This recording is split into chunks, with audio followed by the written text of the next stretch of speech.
Здравствуйте! В эфире информационный выпуск Амши Укшара. Я его ведущая Нала Кови. Сегодня в программе. В Абхазию с рабочим визитом прибыл раис Республики Татарстан Рустам Минниханов. Гостя встретил президент Республики Абхазия Бадра Гунба. «Супергерои» – так называется спектакль с участием особенных детей, предпоказ которого прошел в Росдраме. В Гагарском районе ведутся работы по замене водопроводных труб и ремонту крыш многоквартирных домов. Мероприятия направлены на улучшение качества жизни жителей.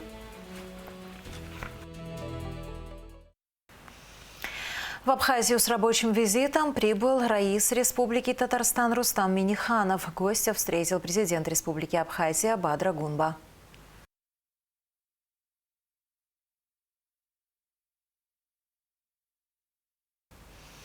Президент Бадра Гунба и раис Татарстана Рустам Минниханов осмотрели ход восстановительных работ на набережной Диоскура в Сухуме, которая реконструируется за счет средств Татарстана. Сейчас здесь проводятся работы по расчистке покрытия. Реконструкция началась осенью прошлого года. Ремонт финансируется Татарстаном, Башкортостаном, Сухумским аэропортом и абхазскими бизнесменами, работающими в России. Открытие объекта намечено на лето. На церемонию пригласят глав регионов, городов и организаций, которые занимаются его восстановлением. Беспилотный летательный аппарат сбили над Цандрыпшем. Как сообщил начальник Багран-управления СГБ Рустам Латипов, обломки упали на береговой линии. Информации о жертвах и повреждениях нет. Ранее в Сочи и Сириусе объявили воздушную тревогу из-за БПЛА. Сочинский аэропорт не принимал рейсы более суток. Абхазо-российская граница также была временно закрыта. Минобороны Абхазии призывает граждан сохранять спокойствие в случае обнаружения мест падения БПЛА или их фрагментов, не приближаться к ним и не трогать. На находки немедленно сообщать по телефону 274 40 10. Исполнилось 4 года со дня начала специальной военной операции. По оценкам военных экспертов, к настоящему времени под контролем России находится 99% территории ЛНР и около 82% территории ДНР. Бои продолжаются. За 4 года конфликта численность населения Украины сократилась по приблизительным оценкам более чем на 10 миллионов человек. С начала СВО Киеву активно помогали оружием и деньгами США и Евросоюз.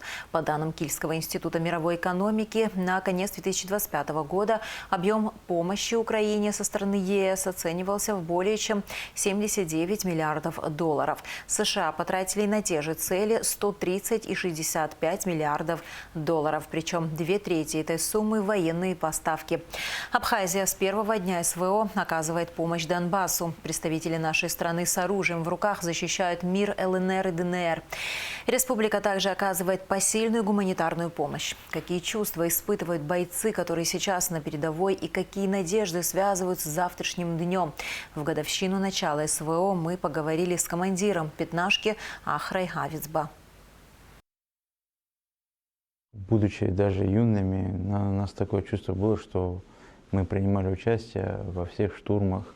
Вместе с нашими ребятами мерзли в Гуместе, когда они переходили, потому что наши старшие братья, родители, дядьки, они все так дословно передавали, все с тем, что пережили, что мы это впитали в себя очень сильно. И когда началось на Донбассе, мы себе не могли не позволить сюда приехать, поддержать. А уже когда сюда прибыли и увидев парня с орденом Леона на груди, я понял, что это не просто мой душевный порыв, а это и благодарность тем добровольцам, которые приезжали к нам. В 2022 году это последние бои характеров были, где мы могли заскочить в окоп и лицом к лицу видеть противника. И у кого, как говорится, мотивации больше, тот и брал верх. То в последующем уже более стала война дроновая. А уже в последующем мы пришли к Первой мировой, что надо глубже закапываться или нет. Поэтому каждые полгода война меняется, но сам результат говорит о том, что как бы что ни было, мы под все подстраиваемся, мы все готовы, а иногда и сами законодатели военной моды. Мы знаем, что такое Женевские переговоры в Абхазии. Мы знаем, что такое Минские переговоры в Донецкой Народной Республике. Поэтому худой мир, многие будут говорить, что все равно мир. Но так как мы знаем простую истину, что мой отец, наверное, не хотел бы, что я воевал. И я, наверное, не хочу, чтобы мои дети воевали. Да? Поэтому победитель строит мир. Переговоры, они хороши, но это чисто только передышка для обоих сторон. Женщина погибла при пожаре в частном доме в Сухуме. Трагедия произошла накануне ночью в частном секторе столицы, сообщила пресс-служба МЧС. Несмотря на усилия экстренных служб, огонь успел нанести серьезный ущерб. Значительная часть дома полностью выгорела. Тело погибшей женщины было обнаружено при тушении пожара. Специалисты устанавливают причины возгорания. К другим новостям. ЦИК утвердил календарный план проведения повторных выборов депутатов парламента в округах номер 30 и 34.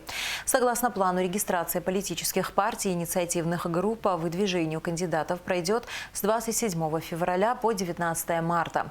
Регистрация кандидатов в депутаты с 19 марта по 7 апреля.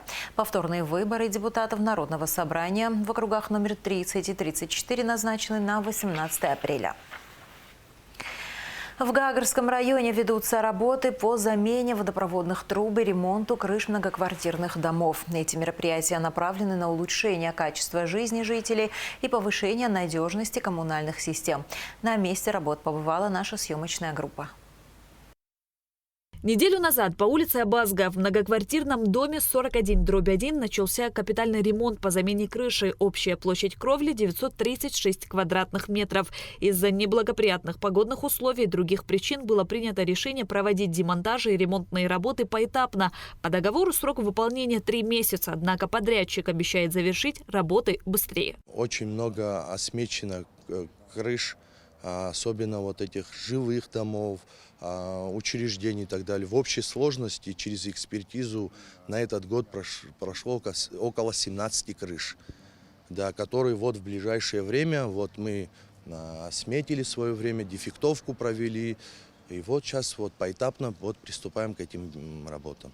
Жители многоквартирного дома обратились со своей проблемой в администрацию Гагарского района. Они рады проводимым работам и выражают надежду на быстрое и качественное завершение ремонта. Мы обратились к ним с письмом, и они обратили на это внимание и сделали нам кровлю, которая пропускала воду, дождь. И всегда мы мучались с этой проблемой. Это уже долгое время было. Ведутся работы по замене водопроводных труб. На улице Лакуба в так называемом микрорайоне Кемпинг запланировано благоустройство всех тротуаров и дорожек. Перед началом работ необходимо было заменить все инженерные сети. Следует отметить, что здесь были большие проблемы с отводящими трубами в многоквартирные дома. Они у нас текли, да, то, что вода текла, это одно неприятно, а когда бывает, мы же знаем, что у нас отключение света, пропадает вода, и что получалось? Вода набирается, вода отключается, и вот эта вот вода с фекалиями смешанная засасывалась обратно в трубы. И бывало с периодичностью такой вот, когда не успевали, что вода не очень чистая, значит, попадала в жилые дома.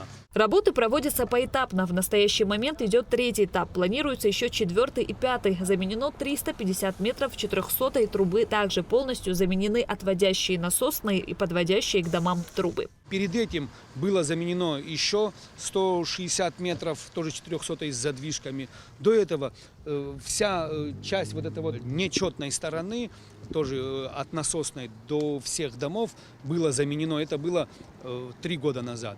Впереди у нас еще есть часть работ, так называемый 4-й этап. Это значит дальше уйти, улица Лакарба, улица Чанба. И есть еще у нас подающий 1200 метров, это вот который сюда походит, тоже там труба идет вдоль, значит, болот.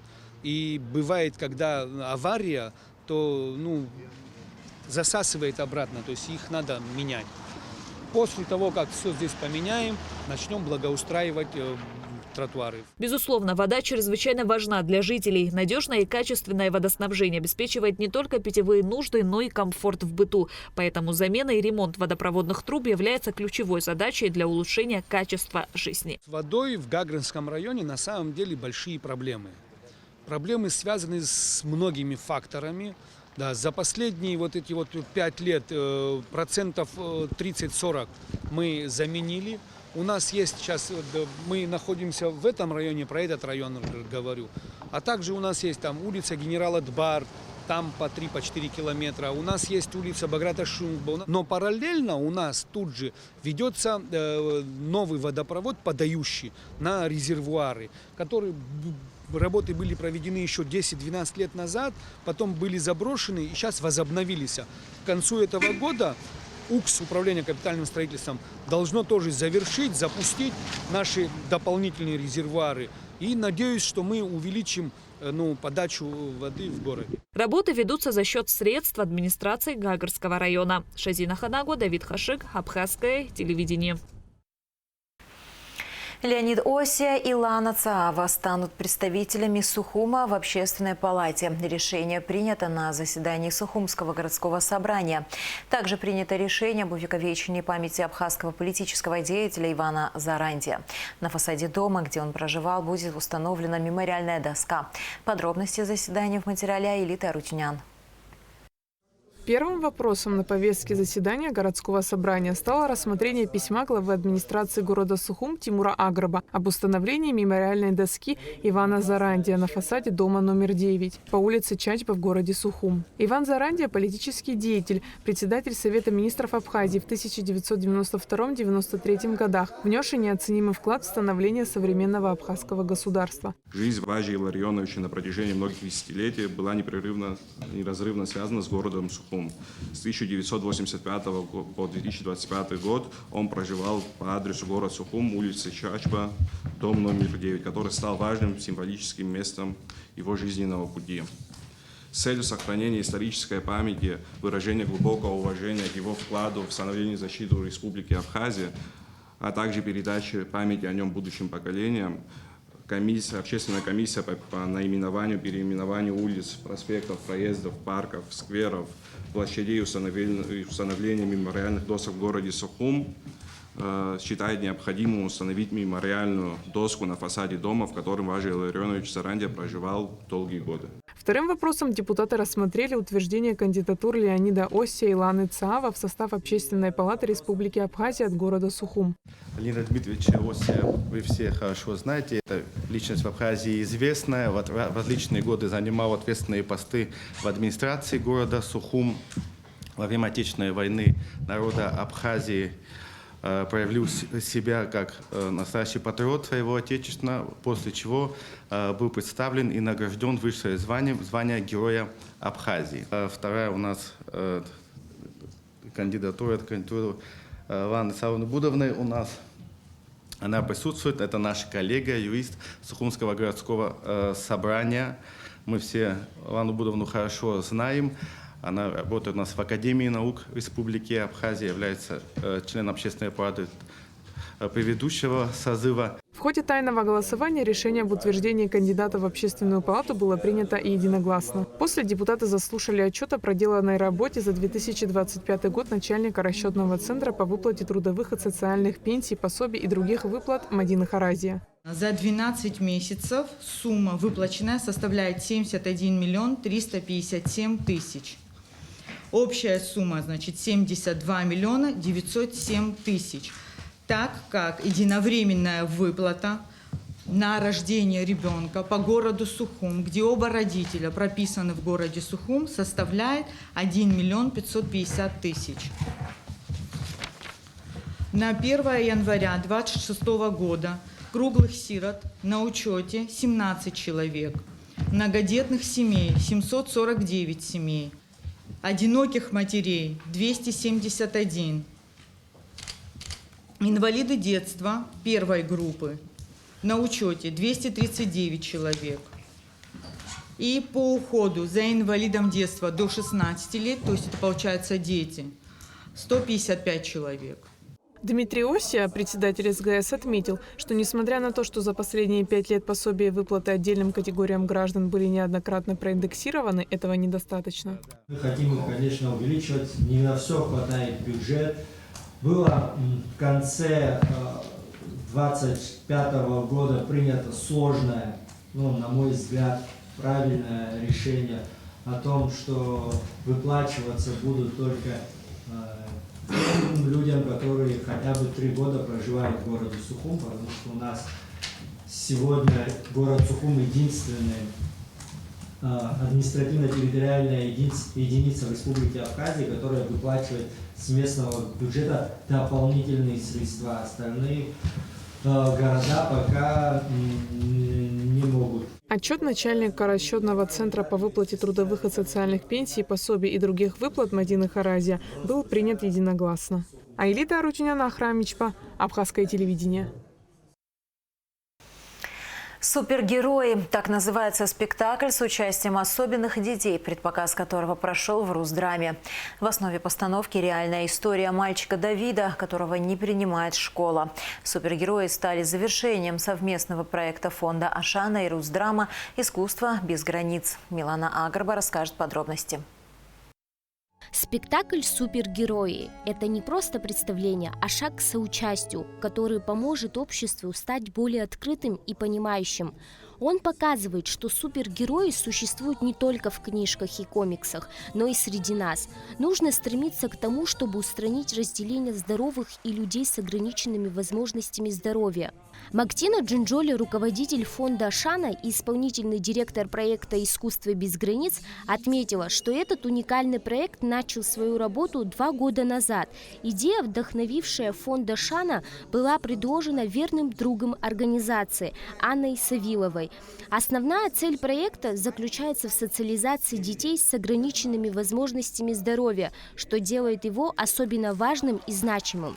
Взрослые, которым 20, 25, 30 лет, и они писали, 30-летние люди с ОВЗ писали нам о том, что они мечтают научиться писать, они писали о том, что они мечтают выйти дальше своего двора, завести друзей. Мы стали вникать в проблему, которую и так знаем не понаслышке в силу рода своей деятельности, из-за тех преград, из-за недоступности среды, из-за недоступности наших школ, детских садов. В свое время эти дети не пошли в школу. Соответственно, у них в 30 лет нет элементарных навыков писать и читать. И мы стали в рамках проекта реализовывать программы и обучали их элементарной грамотности.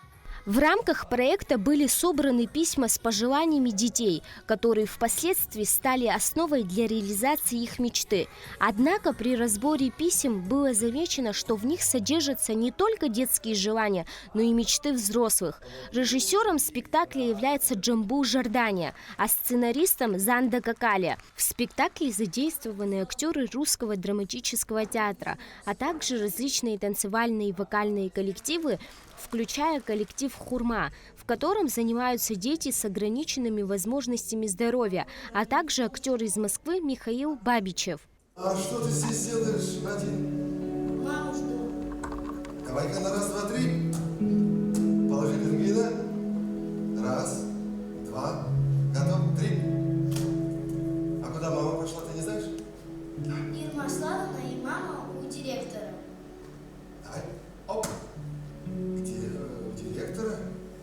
А ты не знаешь, зачем она туда пошла? Астик сказал, если я спою, смогу играть с ними. Всем понравилось, как я пою?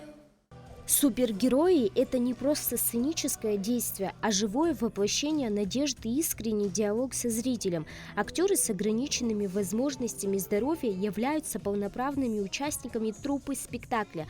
При поддержке педагогов музыкальной академии «Хурма» они демонстрируют свою уникальную силу, способность воздействовать на зрителя через театральную игру, вокал и танец, раскрывая смыслы через суперумения. Анна Савилова, автор идеи и генеральный продюсер проекта «Искусство без границ», подчеркнула, что подобные мероприятия не просто важны, они необходимы. Что такое инклюзивное общество? Это когда все абсолютно люди, независимо от своих физических недомоганий, чувствуют себя комфортно. Вот если у нас, как мы себя называем, обычные люди, хотя они точно такие же обычные люди, даже с большими возможностями, у них ограничены возможности только по здоровью. И они преодолевают, и вы увидите сегодня в спектакле, для них это, конечно же, сложнее. И преодолевать непринятие общества, и преодолевать свои особенности, и мамы, которые борются за своих детей. Проект «Искусство без границ» способствует интеграции людей с ОВЗ в социальную и культурную жизнь, помогает им стать более самостоятельными, найти друзей и новые ориентиры. Чтобы люди видели нас, видели, какие мы. Спасибо вам за то, что показали такой спектакль с переводом. Надо, чтобы было всегда так, чтобы был переводчик на всех мероприятиях, потому что мы поняли, и нам было очень приятно смотреть.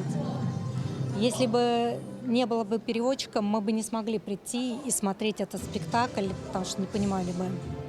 А это все прекрасно было, и мы все поняли, все действия. Все вырученные средства от продажи билетов на спектакль «Супергерои» будут направлены в фонд Ашана для проведения необходимых ортопедических операций 8 подопечным фонда с диагнозом ДЦП. Каждый купленный билет – это возможность стать частью не только театрального события, но и шанс изменить чью-то жизнь к лучшему. Милана Агрба, Ахра Амичба, Абхазское телевидение. Представители Росдрама примут участие в форуме Союза театральных деятелей России в Сочи, посвященном 150-летию организации, который пройдет 25-27 февраля на базе санатория «Актер». Форум откроется встречей участников с председателем СТД Владимиром Машковым.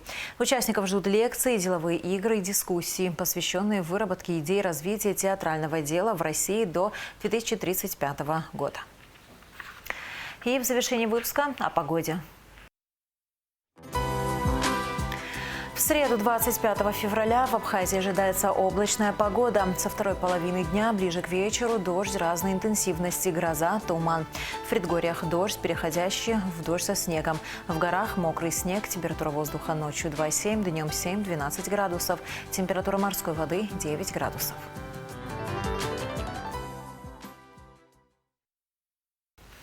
На этом наш выпуск завершен. До скорых встреч в эфире.